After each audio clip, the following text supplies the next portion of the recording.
Hi hello നമസ്കാരം. നമ്മൾ തുടരുമെന്ന ചിത്രം ഈ അടുത്ത ദിവസം പോയി ഒന്നുകൂടെ കണ്ടു. ആദ്യം നമ്മൾ ആദ്യത്തെ ഷോക്ക് തന്നെ പോയി കണ്ടതാണ്. അപ്പോൾ നമ്മൾ റിവ്യൂ ഒക്കെ ചെയ്തിരുന്നു. പക്ഷേ ഈ ഒരിക്കൽ കൂടി ഈ തുടരുമെന്ന ചിത്രം പോയി കണ്ടു കഴിഞ്ഞപ്പോൾ ആദ്യത്തെ ഷോയ്ക്ക് നമ്മൾ കണ്ട അതേ പ്രതീതിയാണ് എനിക്ക് തോന്നിയത്. കാരണം അതുപോലെയാണ് ജനത്തിരക്ക്. അതേപോലെ ഒരു സീറ്റ് പോലും ഒഴിവില്ല തിയേറ്ററിൻ്റെ അകത്ത്. അമ്മാതിരി ജനങ്ങൾ ഇങ്ങനെ ഏറ്റെടുത്ത് മുന്നോട്ട് കൊണ്ടുപോവുകയാണെന്ന് ഈ തുടരുമെന്ന ചിത്രം. അപ്പൊ ഈ ചിത്രം കണ്ടു കഴിഞ്ഞപ്പോൾ ഇന്ന് നമ്മൾ സംസാരിക്കാൻ പോകുന്നത് ഇതിലെ വില്ലനെ കുറിച്ചാണ്, പ്രകാശ് വർമ്മയെ കുറിച്ചാണ്. പ്രകാശ് വർമ്മ ചെയ്ത കഥാപാത്രമാണ് SI George Mathan. SI George മാത്തന്റെ അഭിനയം കാണുമ്പോണ്ടല്ല ഒന്ന് കണ്ടു നോക്കണോണ്ടാ. കാണാത്തവരുണ്ടെങ്കിൽ ഒന്ന് കണ്ടു നോക്കണം. തുടരുമെന്ന ചിത്രം കണ്ടു നോക്കണം. സെക്കൻഡ് ഹാഫ് ഒക്കെ അങ്ങോട്ട് തീ എന്ന് പറഞ്ഞാൽ തീ വേറെ ലെവലാണ്. ജോർജ് മാത്തൻ അതുപോലെയാണ് ഓരോ സീനിലും നമ്മുടെ നായകനെ ഇട്ട് പൂട്ടാൻ ശ്രമിക്കുന്നത്. അതുപോലത്തെ, അതായത് വലിയ മാരകമായ ഡയലോഗിന്റെ പ്രഹരമൊന്നും ഇവിടെ ജോർജ് മാത്തൻ എന്ന ഈ പ്രകാശ് വർമ്മ ഇവിടെ ചെയ്യുന്നില്ല. സില്ലിയായിട്ടുള്ള അഭിനയം, അതായത് മുഖത്ത് വരുന്ന ഭാവങ്ങൾ, അദ്ദേഹത്തിന്റെ ആറ്റിറ്റ്യൂഡ് ഒക്കെ അടിപൊളിയാണ്. ഇത്ര കൊടൂരനായിട്ടുള്ള ഒരു വില്ലൻ എന്ന് പറഞ്ഞു കഴിഞ്ഞാൽ ഈ അടുത്ത കാലത്തൊന്നും മലയാള സിനിമ കണ്ടിട്ടുണ്ടാവില്ല. അതുപോലത്തെ വില്ലൻ എന്ന് പറഞ്ഞാൽ ഒന്നൊന്നര വില്ലൻ. അതാണ് ഇങ്ങേരുടെ പവർ.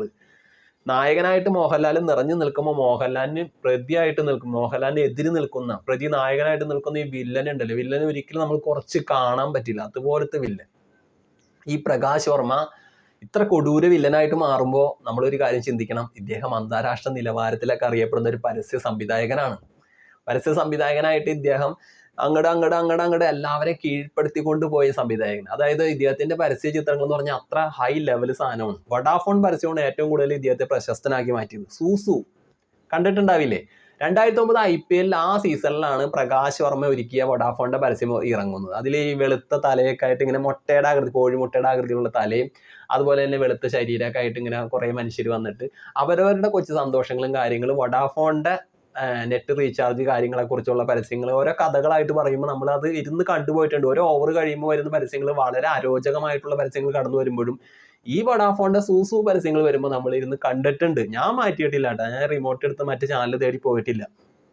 നല്ല രീതിയിൽ തന്നെ ആസ്വദിച്ച് കണ്ടിട്ടുണ്ട്. അപ്പൊ ആ പരസ്യ ചിത്രങ്ങൾ ഒരുക്കിയ സംവിധായകനാണോ ഇവിടെ കൊടൂരനായി മാറിയിരിക്കുന്നത് എന്ന് വരെ ഞാൻ ചിന്തിച്ചു പോയി. അതുപോലെ തന്നെ ഇദ്ദേഹത്തിന്റെ ഭാര്യ സ്നേഹ ഇപ്പം ഇദ്ദേഹവും ചേർന്നിട്ടാണ് നിർവാണ എന്ന് പറഞ്ഞൊരു ഗ്രൂപ്പും കാര്യങ്ങളൊക്കെ ആയിട്ട് മുന്നോട്ട് പോകുന്നത്. ഇദ്ദേഹം കിടു പരസ്യ സംവിധായകനാണ്. പെപ്സി, കൊക്കക്കോള, ഇൻക്രെഡിബിൾ ഇന്ത്യ, അതുപോലെ തന്നെ നമ്മുടെ കേരളത്തിന് വേണ്ടിയിട്ട് കേരള വ്യവസായ ടൂറിസത്തിനൊക്കെ മുൻതൂക്കം നൽകിക്കൊണ്ടുള്ള പരസ്യങ്ങളും ഇദ്ദേഹം ഒരുക്കിയിട്ടുണ്ട്. അപ്പൊ ഇദ്ദേഹം ചില്ലറക്കാരനല്ല. പിന്നെ ഇദ്ദേഹം ലോഹിദാസ്, വിജിത് തമ്പി ഇത്തരം സംവിധായകരുടെ ഒക്കെ അസിസ്റ്റന്റ് ഡയറക്ടർ ആയിട്ടൊക്കെ നിലനിന്നിട്ടുള്ള മനുഷ്യനാണ് ഈ നമ്മുടെ പ്രകാശ് വർമ്മ എന്ന ഈ കൊടൂര വില്ലൻ. നമ്മുടെ വില്ലൻ എന്ന് പറയുമ്പോൾ മലയാള സിനിമക്ക് ഒരുപാട് വില്ലന്മാരുണ്ട്. ബാലൻ കെ നായർ, അതുപോലെ തന്നെ ജോസ് പ്രകാശ്. അപ്പൊ അങ്ങനെ ഒരുപാട് പഴയ വില്ലന്മാരുണ്ട്. TG രവി, ഉമ്മർ, KP ഉമ്മർ, അങ്ങനെ ഒരുപാട് വില്ലന്മാരുണ്ട് നമുക്ക്. ആ വില്ലന്മാരുടെ ശ്രേണിയിലേക്ക് ഉയർന്നു വന്ന താരങ്ങളാണ് നരേന്ദ്രപ്രസാദ്, രാജൻ പി ദേവ്, NS വർഗീസിനെ എടുത്തു പറയണം.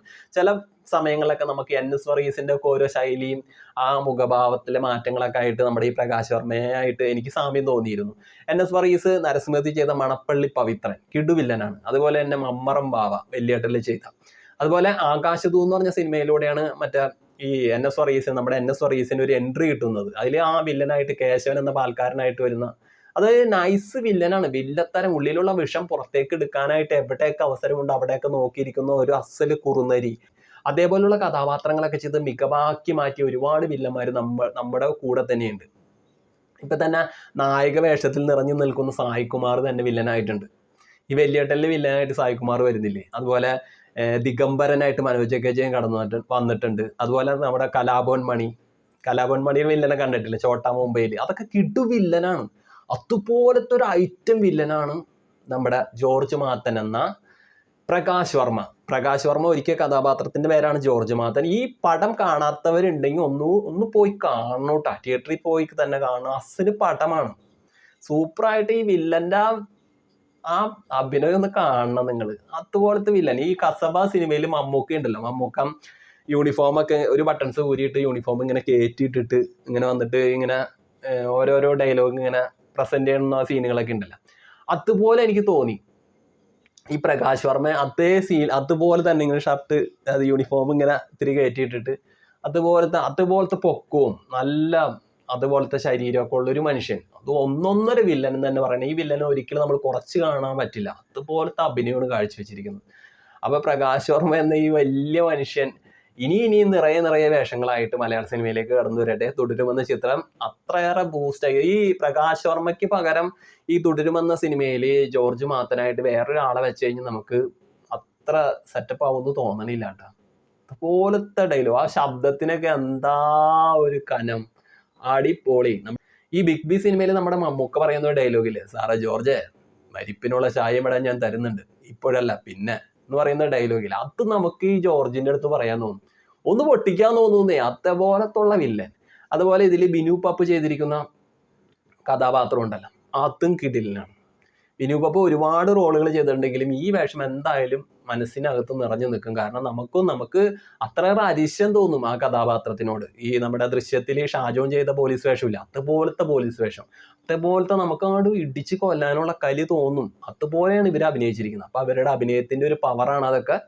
അപ്പൊ ഈ ചിത്രം കാണാത്തവരുണ്ടെങ്കിൽ പോയി കാണണം, അടിപൊളിയാണ്. വില്ലൻ വേഷത്തിൽ നമ്മുടെ പ്രകാശ് വർമ്മ കിടിലനാക്കി മാറ്റിയിരിക്കുന്നു. അപ്പൊ ഓക്കെ, ടാറ്റാ, ബൈ ബൈ.